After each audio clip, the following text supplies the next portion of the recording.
So I'm going to tell you right now, do not watch this video all the way through until you have seen episode 5 of Rap-ish. Hey, it's your girl Frankie.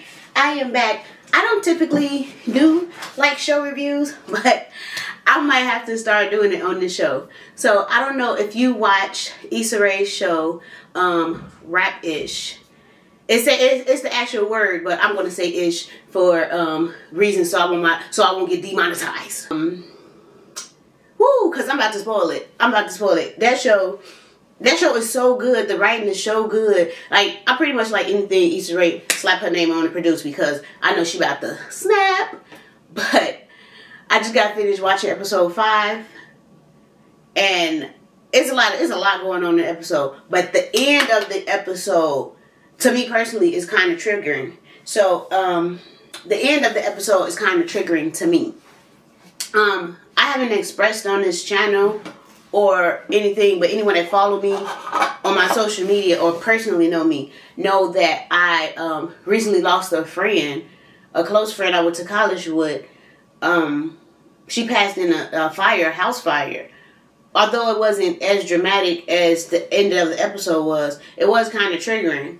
Because it's still fresh. Like, she just passed away literally a few weeks ago.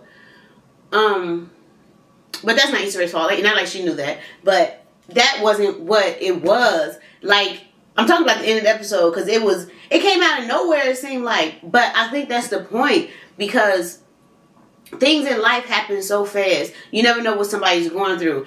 And I know I'm out here making my videos and stuff, and I want to be a filmmaker, but my goal is not to be like Hollywood. It's clear it's something evil going on in Hollywood. Because why are these men feeling so pressured to take their life? Like, what's going on so horrible in your life that you just choose not to be here anymore? That's terrifying. Like, there's already wars and everything happening all around the world. It's already too much political stuff to take your own life, in my opinion. I'm not judging anybody. It's just, it's already too overwhelming. But that's what it seems to have been. I kind of had a feeling.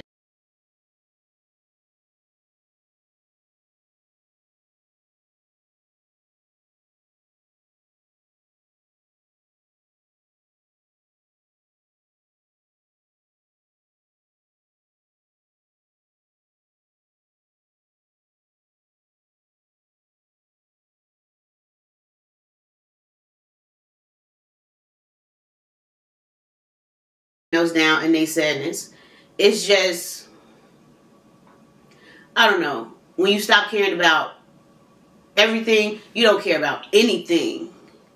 And it was really sad and triggering to see. Oh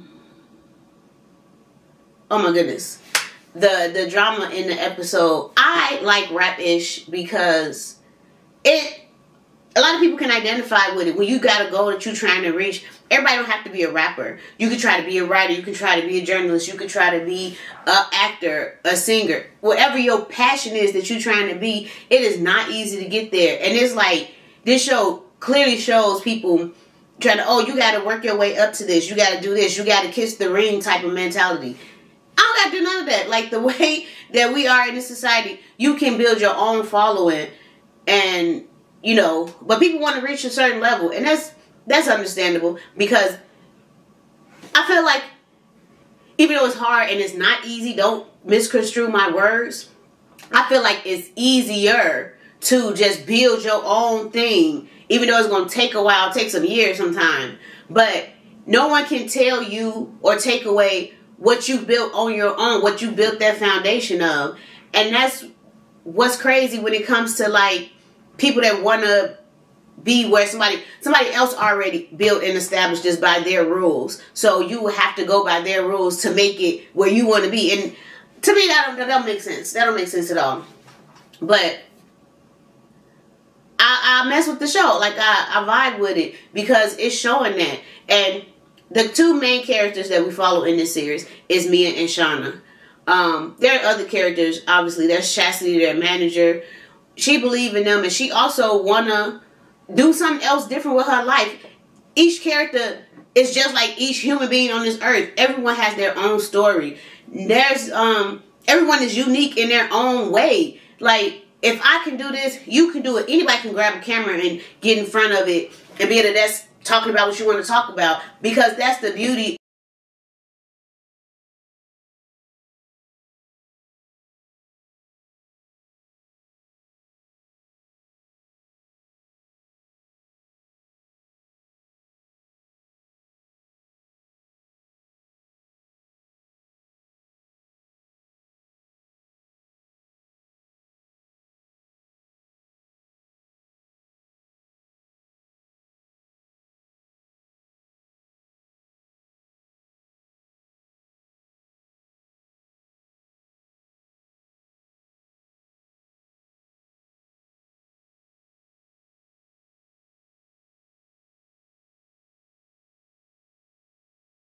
The University of Chicago. Anyway, Issa Rae had came up to University of Chicago, and she literally talked to every single person in the room. She took pictures with you. She did videos. She was signing her book. It was amazing, and it was free. It was a free event, and it circles back to what I was originally saying about triggered by this episode. My friend Rosio, I'm gonna say this forever, and I think I said it to her so much she used to like the phrase, but I used to call her my free soulmate, because she was literally my only friend that loved free stuff just as much as me, and we were just like, when I get excited about something that's free or something, I know I can tell her about it, and she just matched my energy.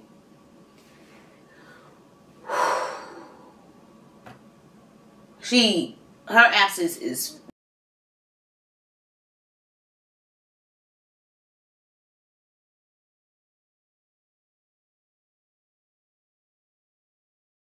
whole episode.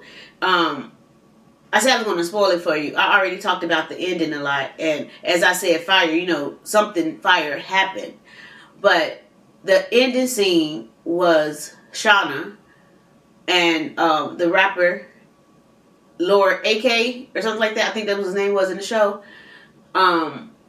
He was already like, every time she would have these deep conversations with him in different scenes, he was already showing like sadness and depression because he lost his brother, and music stopped being fun for him, and he's like putting on this facade to keep up this appearance. So he has someone on his camp that's a hater, and he just like, I don't know if we're going to ever find out why the dude is the way he is, or if we even want to, because he wasn't great of a character. He was trash. But he got something against Shauna for whatever reason. But the first time that she finally got alone to talk to him, he messed it up by saying something stupid, and she just wasn't feeling no more. She left. So in this episode, they link up again at a billboard party. And everybody's chilling, having fun. Mia got her own situation happening. But Shauna, her and Lord AK, sit down and they talk, and I don't know, they got a lot in common. They got a lot in common with each other. So they finally get a scene where they're alone and they, you know, make out or whatever. But he abruptly stops. And I don't know, he just have a thing on his face. You know something is wrong, but you don't really know what's wrong. Then he goes out to the balcony. And that part, to me, it was like foreshadowing, because like, he didn't leave the room, he went to the balcony. I honestly, when I saw that, I thought he was going to jump. But it was way worse than that. So his mans that hate on Shauna bust in the room. I didn't even get in the room. Did they not lock the door? But anyway, he busts in the room, unless he got the extra key or something. And by the time he come in the room, he's like irritated with Shauna because she's there, and they have some words with each other. But it cuts to another scene because Mia, like I said, she is some drama because she got multiple dudes. Go ahead, girl, do your thing. But it cuts back to people screaming. So there's a little bonfire on the back porch, and it's not really clear how he caught on fire. I don't know if he set himself on fire, but it shows a scene of him lit up on fire, and they called to get help. And this, like I said, this is a billboard party, so you know there's cameras and stuff. People got their phone and stuff out. From what it looked like, he didn't make it, but I could be wrong. Maybe he got like burns all over his body. I'm not sure, because he was completely on fire. And that's how the episode ends. I was like all for it, because Mia out here doing her thing. She got these rich dudes over her, and like oh, she fall back to her baby daddy when, you know, things aren't going right. Just real life stuff. But yeah, I highly suggest y'all watch this show. It was fire. This wasn't like my intended video, so you're gonna see me with my cash over clout shirt again, because I'm about to make my intended video. But I just had to talk about that after I saw it. I'm like, what? For real.